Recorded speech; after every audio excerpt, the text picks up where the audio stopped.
El presente proyecto de innovación fue pensado para la asignatura Literatura Inglesa con las alumnas de 10º grado del Colegio Gimnasio Los Pinares.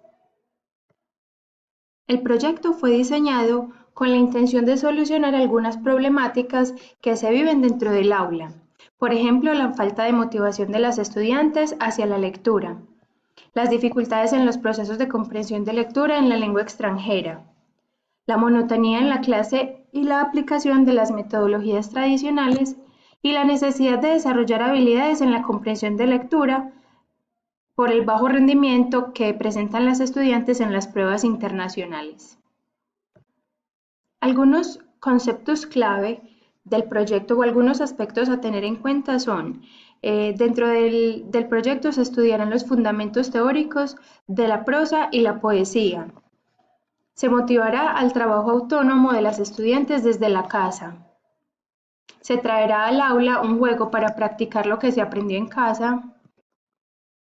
Se practicará la lectura e interpretación de textos auténticos en la lengua extranjera. Habrá un momento de creación literaria y se finalizará con presentaciones orales basadas en historias cortas leídas por las estudiantes. Las metodologías que se aplicarán durante el proyecto son Flipped Classroom, Task-Based Learning y Gamification. El proyecto se divide en 3 etapas. La etapa 1 consiste en aplicar la metodología Flipped Classroom. En esta, las estudiantes deberán ver el video explicativo sobre los conceptos de prosa y poesía y una comparación entre ambos desde la casa y tratarán de entender lo que allí se explica. Además, deberán tomar nota de los conceptos o ideas clave.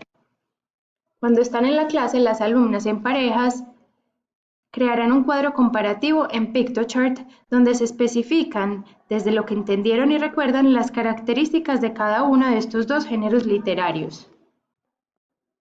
En un segundo momento del proyecto, se traerá al aula el juego como forma para practicar los conceptos aprendidos. El juego consiste en 3 partes. La primera, preguntas sobre las bases teóricas de la poesía y la prosa.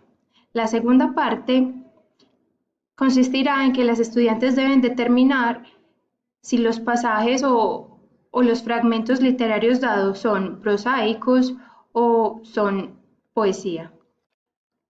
Y en un último momento habrá un momento de creación literaria donde las estudiantes con ciertos prompts dados deberán escribir una historia corta.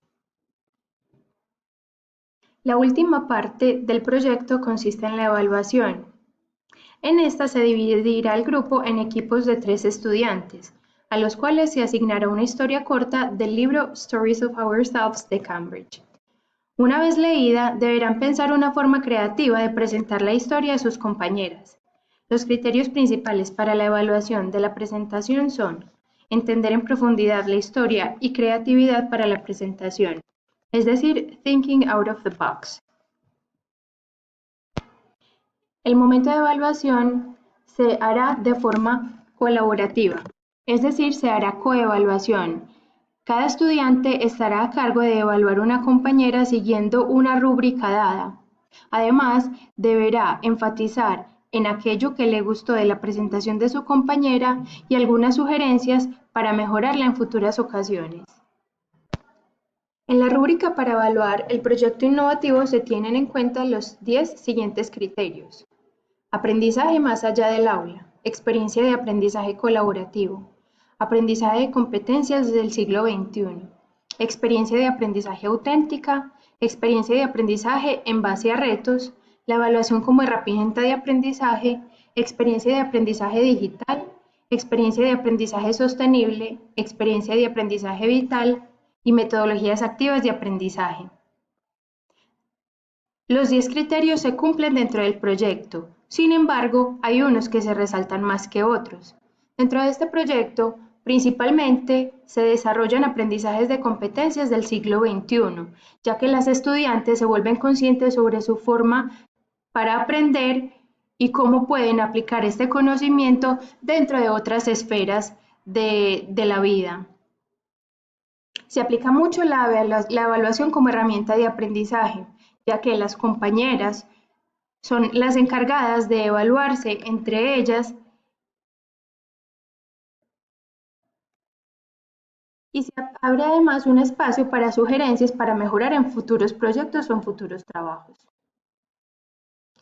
Es también una experiencia de aprendizaje vital, ya que todo lo que se aprende y aplica durante el proyecto será aplicable y replicable en otros momentos de la vida, bien sea la vida universitaria o la vida profesional. Las metodologías de aprendizaje son también activas, ya que son las estudiantes las encargadas de su proceso de apropiación del conocimiento y de aplicación del mismo.